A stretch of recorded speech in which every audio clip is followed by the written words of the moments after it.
Hello and welcome to part 2 of this Sound City 50 Plus. So we're going to get this amp up and running properly, sort all the problems out that we've got, and I've already snipped off the power cable. If we just come down here a little, I've already snipped off the power cable because it had been knotted, if you remember, and it was, you could just push it in. You couldn't pull it out, but you could push it in. And this capacitor here was on this plastic bracket which was all loose, and I've removed that bit of a chewed up bolt on there. That was slid across the top, but it still didn't hold the cap in. The ground just fell off when I started working on it. It's just been soldered into the chassis there,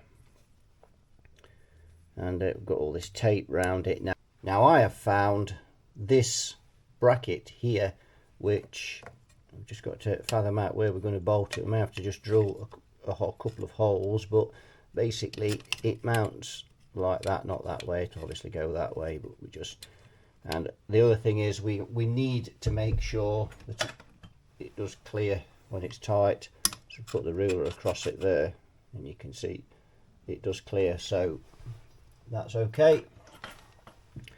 So he's going to go somewhere there, and we're going to pop him in, and you can see he's already tight. So if we open the bolt there slightly, that should fit perfectly. Keep that nice and secure, which is what it needs. We've downloaded a schematic as well, so we're going to go through all of this power supply and make sure that it's all correct. I am still waiting for some parts from CPC for this, waiting for some diodes and the caps, the bypass caps, but I thought we'd make a start.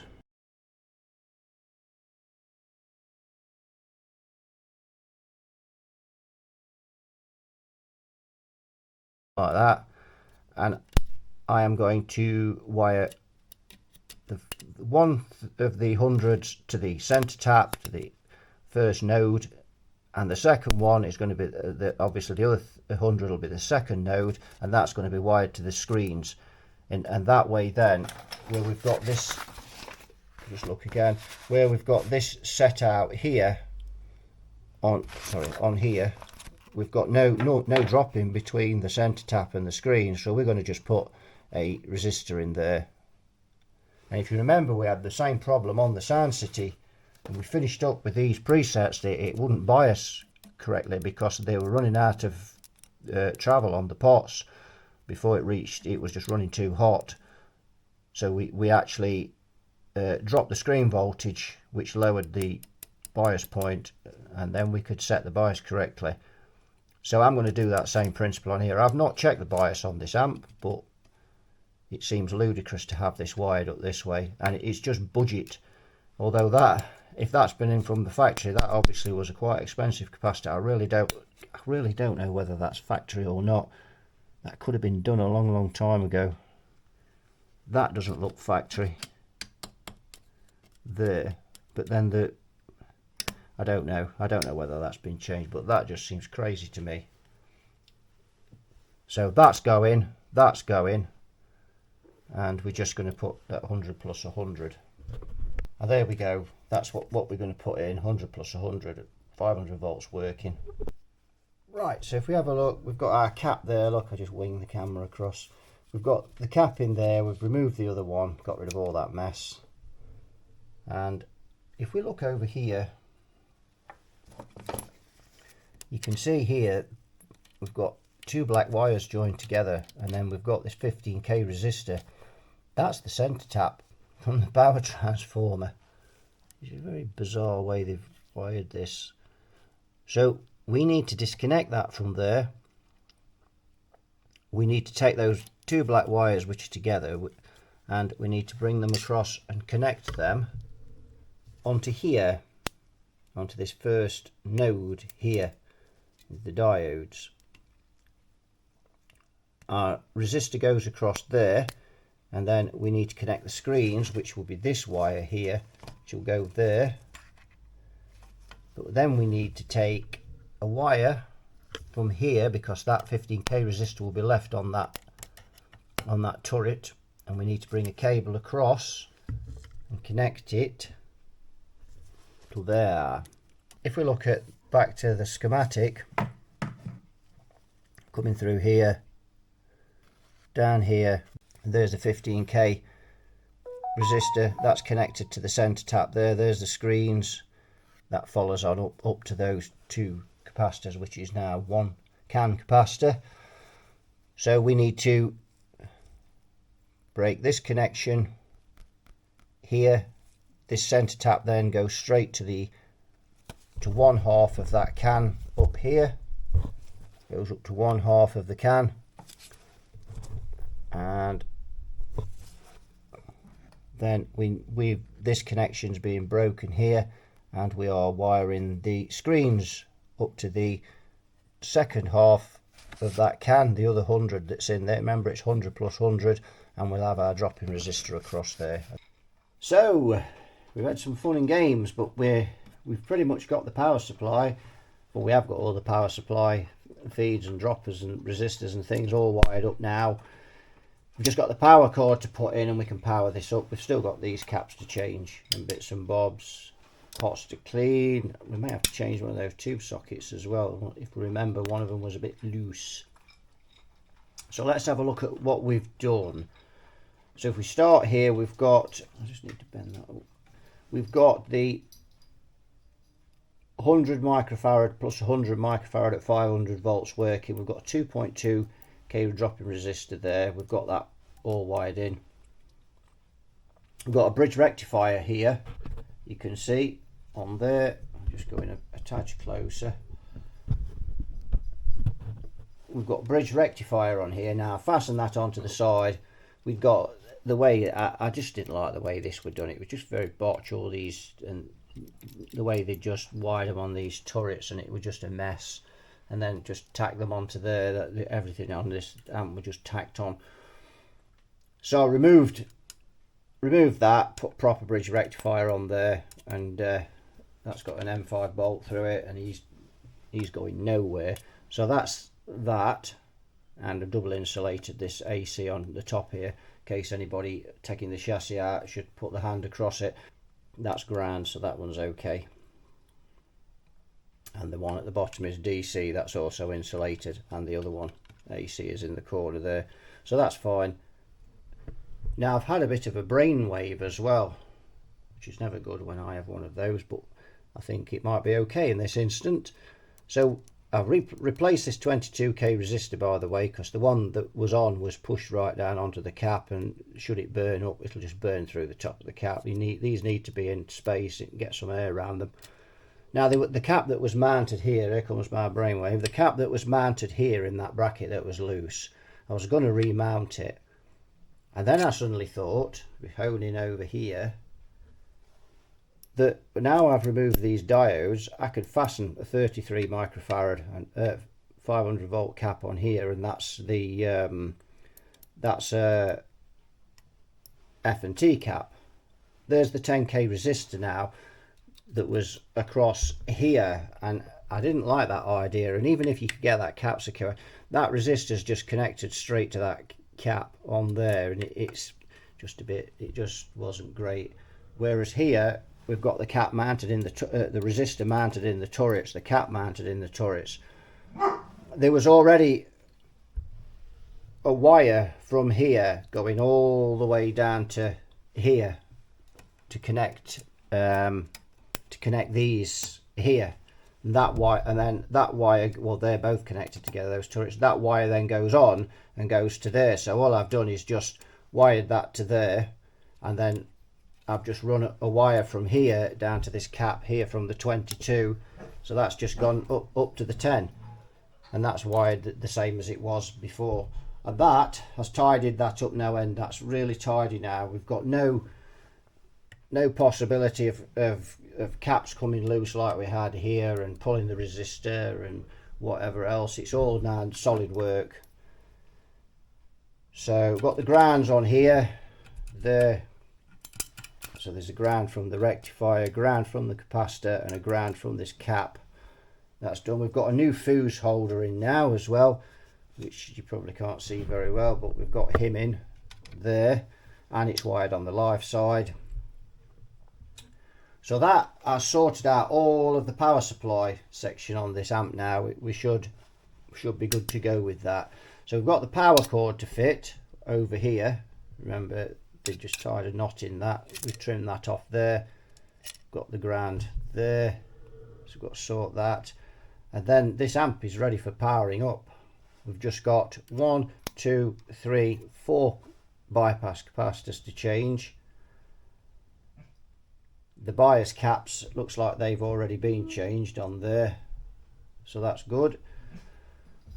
And then we've got to clean these pots. If you remember, they were quite filthy. Obviously we've got to clean these sockets, clean the tube sockets, and then we're going to fire it up and investigate this socket that's loose and just see if it's causing any problems. If it is, we'll have to change it, and then it's just a matter of biasing this amp up and it's finished really. So yeah, right, we've got the tubes in it, we've got the power cord wired up and sorted. We're ready to switch this on. So I've got a 40 watt bulb in the current limiter at the moment, and we're going to plug in, just see what we've got going on. Flick the standby switch. There we go, that's all looking good. Drawing 110 milliamps off the wall, and 40 watt bulb is dimish. 255 volts on there.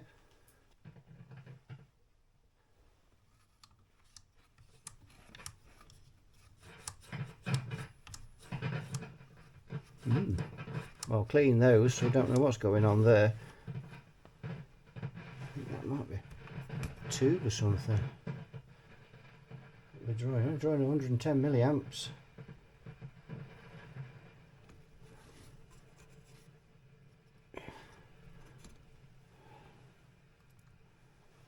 Well, got a bit of frying, haven't we?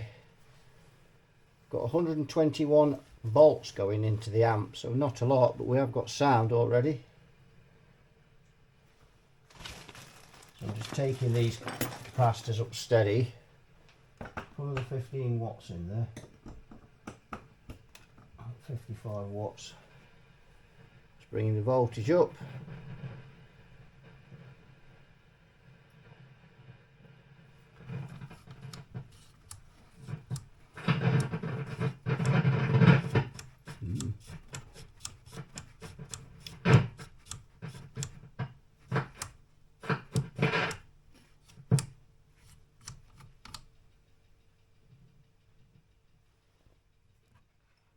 Ticking, that's probably here, that's just the meter interfering with that tube.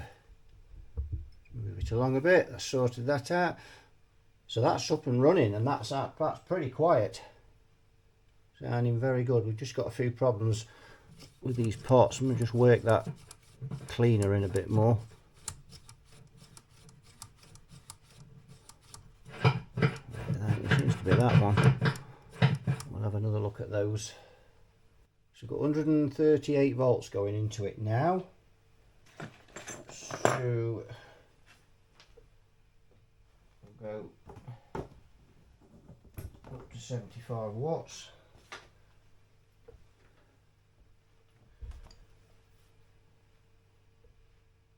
That's all looking good, drawing at 160 milliamps.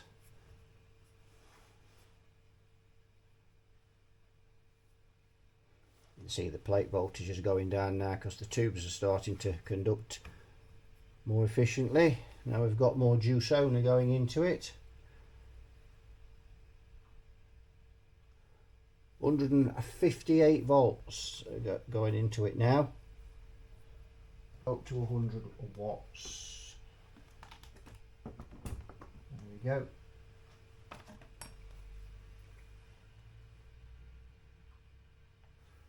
A little bit of frying, might need a plate resistor or two.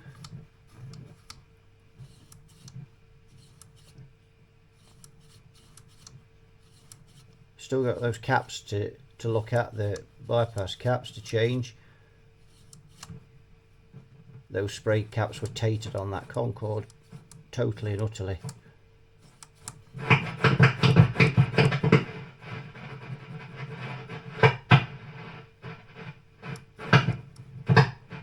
We'll have to see if there's some DC on that. May have some other issues there. But the power supply is looking pretty good.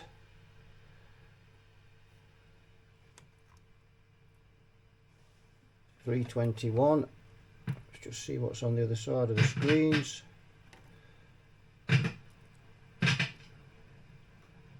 $300. So we've got a 20 volt drop at the present rate. The voltage, mind you, that's not on the plates, of course.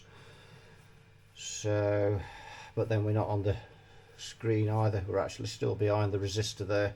So, but that resistor's dropping about 20 odd volts. 21, 22 volts. So that's all pretty good. So we've got 260 watts of bulbs now. That should zilch it up.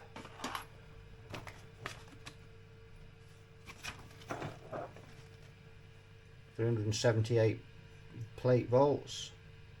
It's going down again because the tubes are now conducting even better still. And we've got 200 volts going into it now. Let's go up to 200 watts of bulbs. The bulbs are they're just barely lit at all now. 280 milliamps, 398 volts. That's all looking good. The amp is turned up flat out. Let's just turn it. Oh dear, there's a problem with that pot and that bass pot. Volumes are turned down now.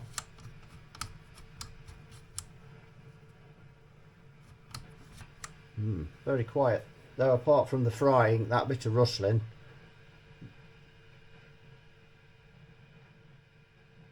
Still a few issues, but right, let's flick off the current limiter. That's got the 237 volts on the wall, 459 now, and 350 milliamps. So from that I would say those tubes are running pretty cold, but that would be expected given the fact that I've dropped the screen voltage.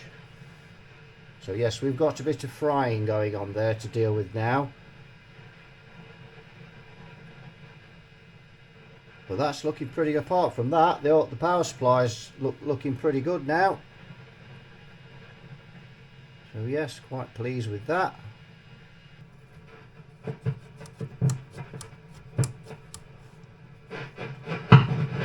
So we'll have another go at these pots.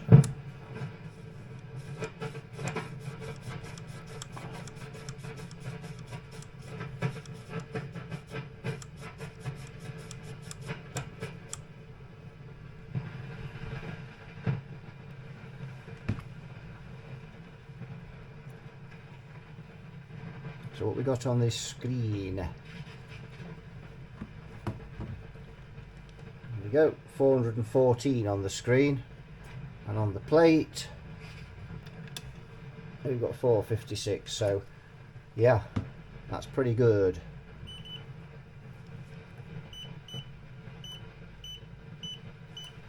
Let's just check what we've got down the line. We'll check what we've got on this cap actually here. 206 there. What we got on feeding it, 206 there. So what we've got there, 418, and then that resistor drops to 304. Yep. So I'm quite pleased with that. Now I've got to track down some of this frying and noise and things, and we'll get those pots cleaned up and sorted, and then if we've still got some frying, we'll have to start looking at the plate resistors. I may just change those anyway. I tend to change plate resistors if the carbon comps. Right, I've got this on the macro lens on here. I thought we'd have a look. This just noticed this resistor, look, there is broken away. I think with this board at this front panel there. Look, you can see that's tatered there. I think with this front panel being so flexible, that's yes. So we need to replace that. I think that is 470k. So that's, yeah.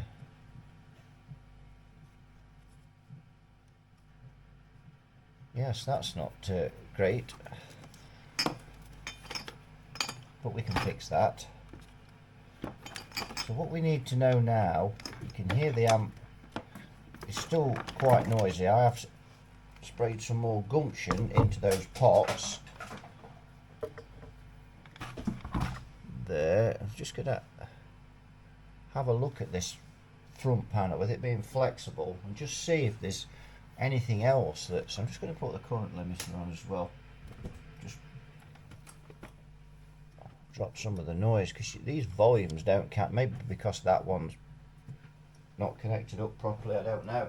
But we're not actually dropping the background noise when we turn the volumes down. So we'll have a bit of a look across there and just see if there's anything else we can see that's broken off.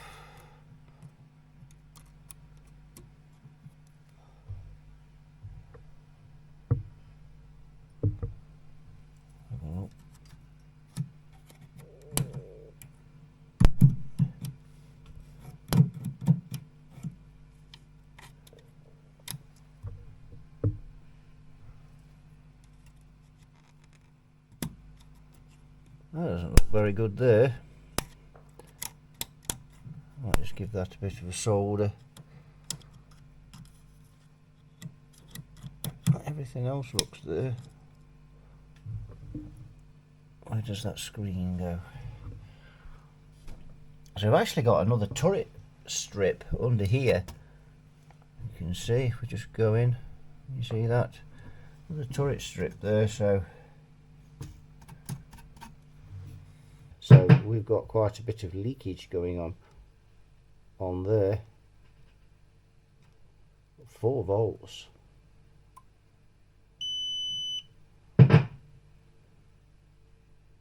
Yep, 4 volts on there. We've got anything on that one?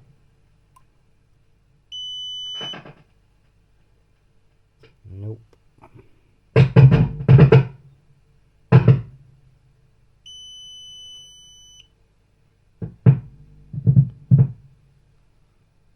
Nope. So it's just this pot. You can see there. And bear in mind now I've got the current limiter on, so if I flick off the current limiter, you can see that's going up. So yeah, we've got quite a bit of voltage on there leaking onto that. So where's that coming from? Not from there. So that wire we've got this wire here on this center tap that has 5 volts on it. So if we come through to here,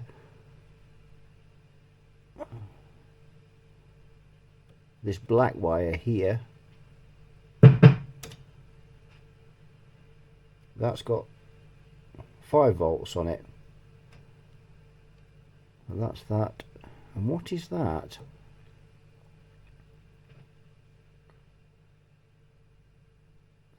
Volts.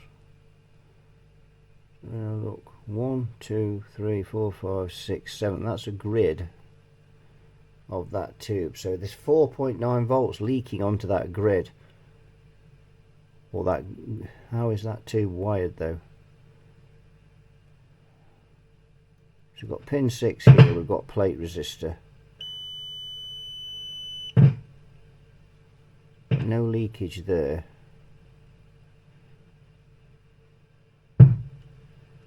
Plate resistor 199 and 13 volts. Wow, that's dropping a lot, isn't it?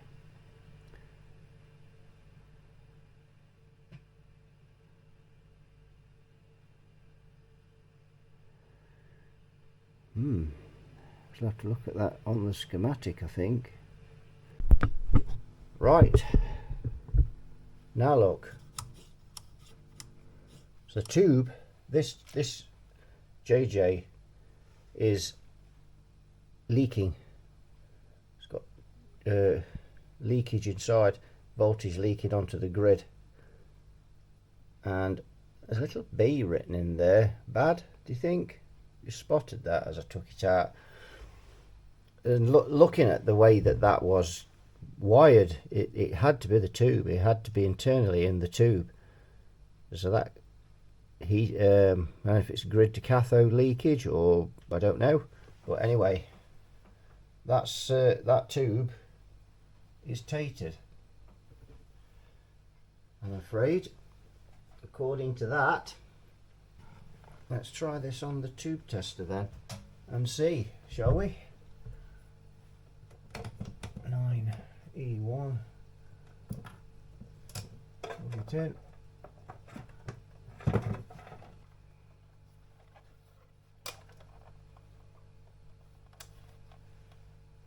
Not showing it on the tube tester.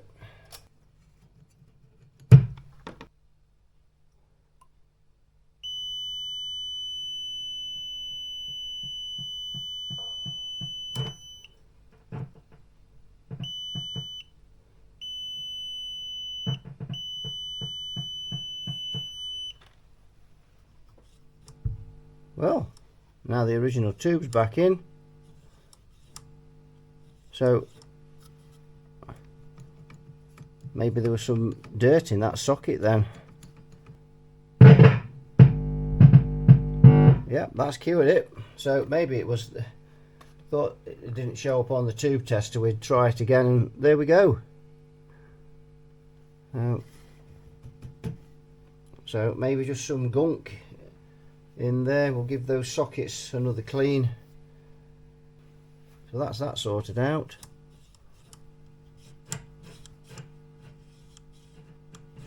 Oh, still a little bit. Let's just check that one again.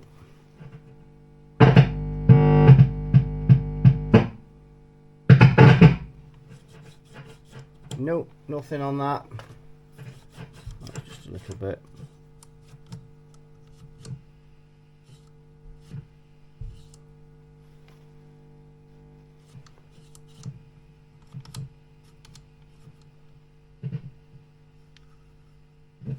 So we just got to so we just need that 470k resistor replacing on there. Just yeah, that's the middle. It's noisy when that's turned up though.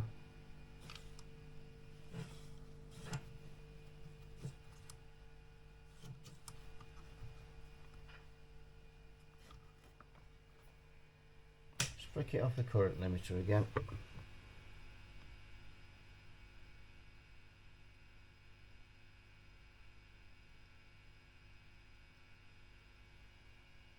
Don't seem to have any frying now. Right, so I'm just checking the bias now. You see the meter here. I've got the probes on this side. The impedance is 46 ohms on each side, so of the transformer. So there, that's an incredible match. So you don't see that often. Occasionally, but not often. So I've got 1.2 volts and climbing on there. And that does look a bit low to me, but then we'd expect that because we've reduced the screen voltage. So just looking at about 1.4 there. It's still going up though. Yeah, 1.46. So that we'll just give that tube another minute or two. Still creeping up. I think that's reached its point. So 1.46. We can do a bit of maths on that now and just see what 31.7 milliamps. So that is, yeah, that is quite cool, but that's okay. 31.7 milliamps, 458 volts we've got there. and that's 14.5 watts. So yeah, it's not massively cold, not massively under. Right, what we'll do now is we'll carefully go to the other side. I've got this Erie cap here while I'm waiting for these tubes to cool down. This is a cap that came out, and someone left a comment, a really useful comment on the channel, saying that this date was 1970, but I'm not 100% sure whether this cap is original to the amp or not. I don't know, but I thought we'd test this as well while we're messing around with all these things.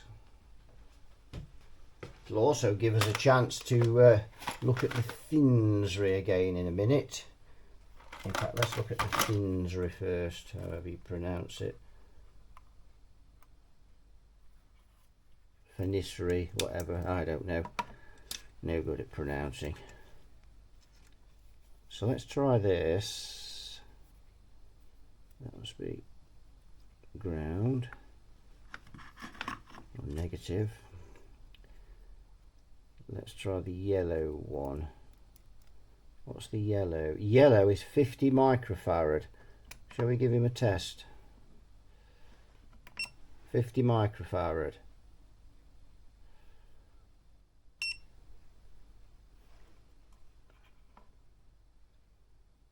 Capacitance loss is 1.3, 61 microfarad. So he's gone up a bit according to the Finsbury. The ESR is 0.47 ohms. Not in bad shape, that, but it has gone up a bit. Right, let's try the next one. Red is 100 microfarad. So let's have a look at red. 126 microfarads, ESR 0.21, 1.7 loss. So let's try the green. So green must be 150 microfarad. Let's give him a test. 179 microfarad, 2.9 loss, ESR 0.18. Right, let's try the other cap tester now. Right, let's plug it into this one. So we did yellow first, which was 50 microfarad. So ground, yellow. Can't see this one on the scope, on the camera as well. This one. Oh, that was really quick, wasn't it? Well, that says 64, so it's roughly about the same. And the ESR is, it just says 0 on there, 0 ohms. And the loss isn't shown. Let's try the red one.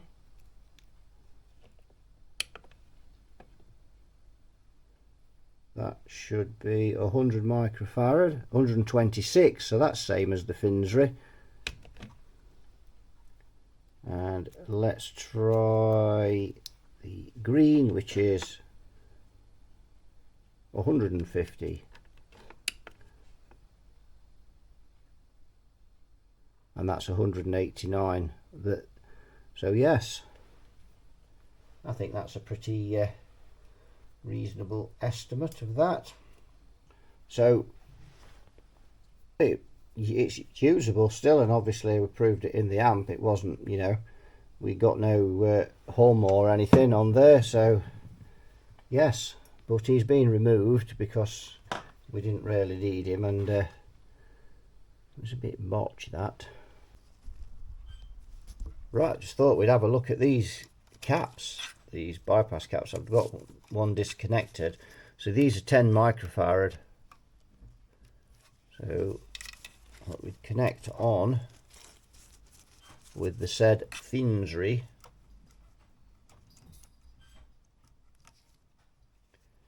And have a look.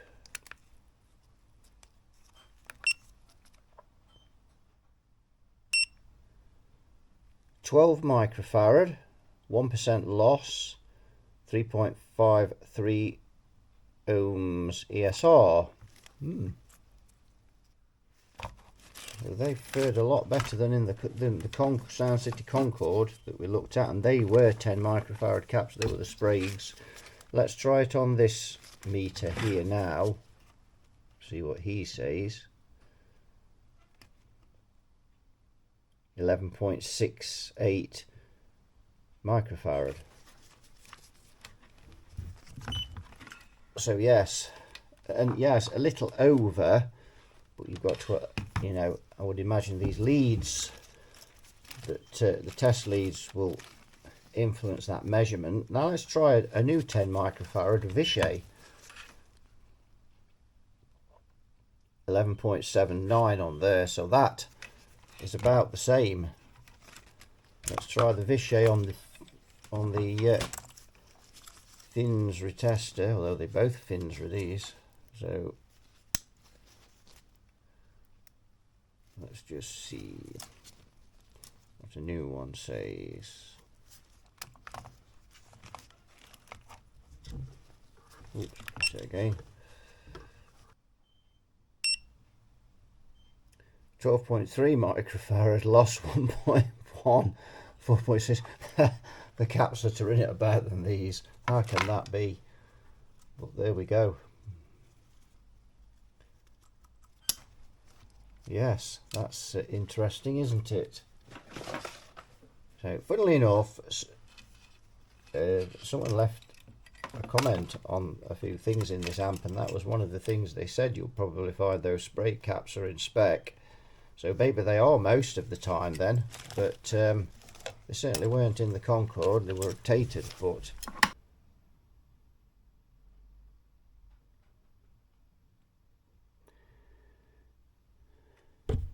right, that is all finished. So we're going to give this a test. It's biased up. We're going to put it on the scope. Let me get the guitar through it first, just to make sure everything looks right on the scope. Kept the Spragues, they're in pretty good order really. So this one spot on, this one okay, this one absolutely spot on. That one was no good.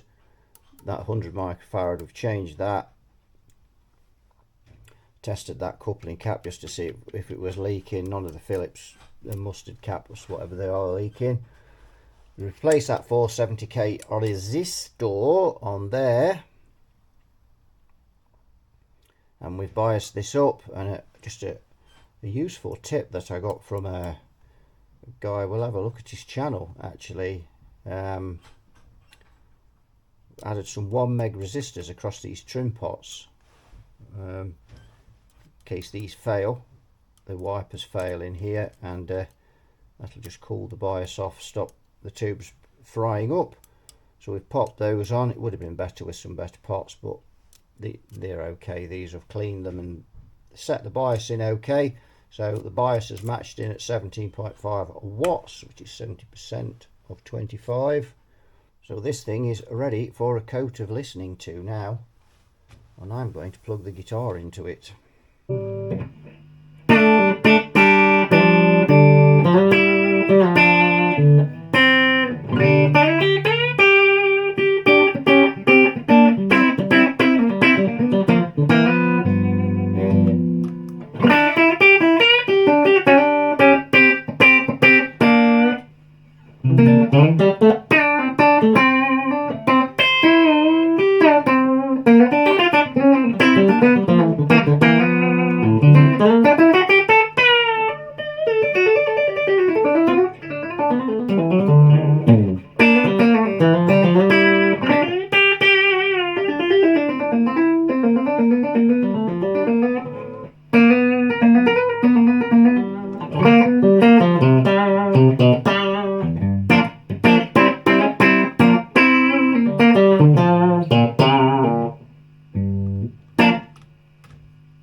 pretty tasty to me. That doesn't sound bad. It's not on a particularly great speaker either, so that's...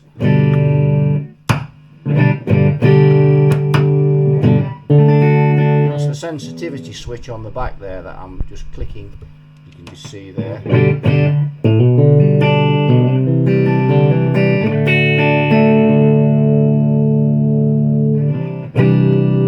Do have to watch this treble though, because it's not so bad on the normal channel, but on the bright channel it's a bit glassy, but not bad.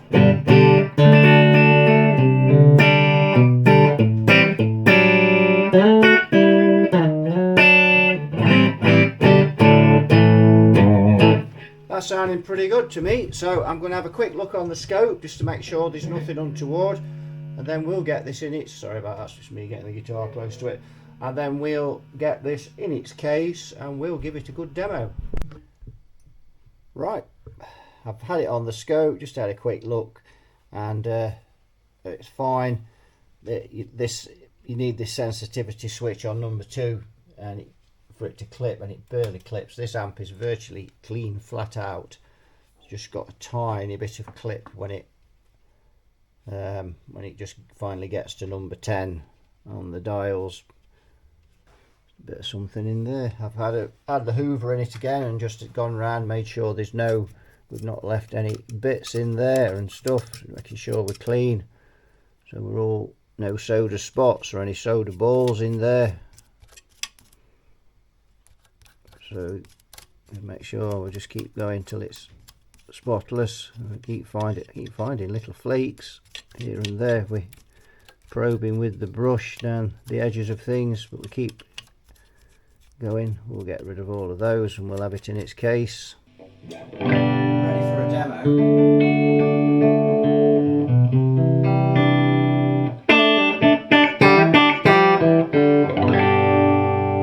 Strange things with this active tone circuit. Turn the bass and treble down, and you turn the mid down, it acts as a volume. Turn up the treble and bass, it's fine. I don't quite know what's going on there, but it's all wired up correctly. It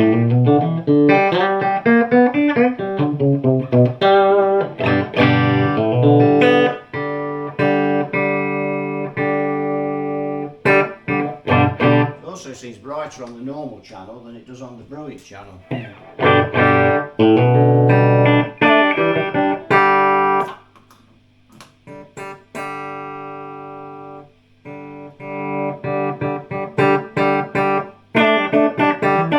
Why that is. Maybe it was wired up wrong from the factory, I don't know. But it all looks original, and I can't see as anybody's been messing with it. Let's turn this camera around a minute. So I don't know on that one. But anyway, we'll have a listen. You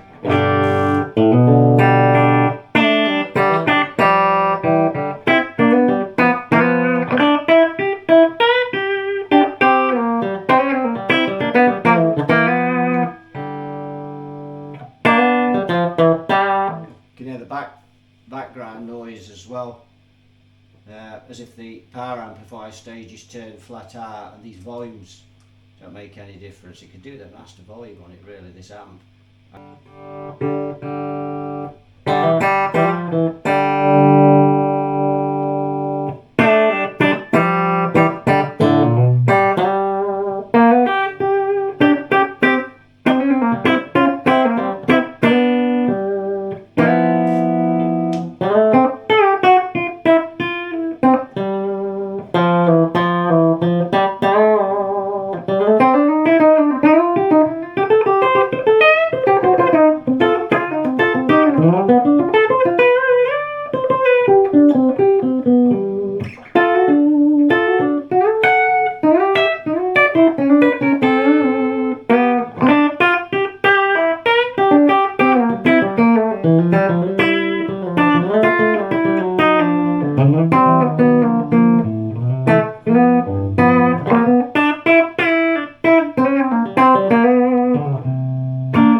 Right, just the phone there. We'll try the other channel.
See, that's very glassy, that tone control.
Anyway, so there we go, that's the Sound City 50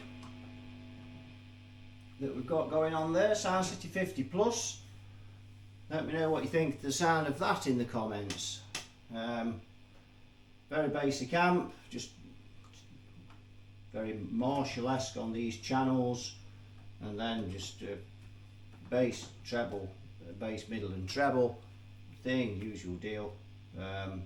But it is like an active tone circuit, that. But yeah, that'll do it for this one. So thanks for watching, you all take care, and I'll see you all in another video. Bye bye for now.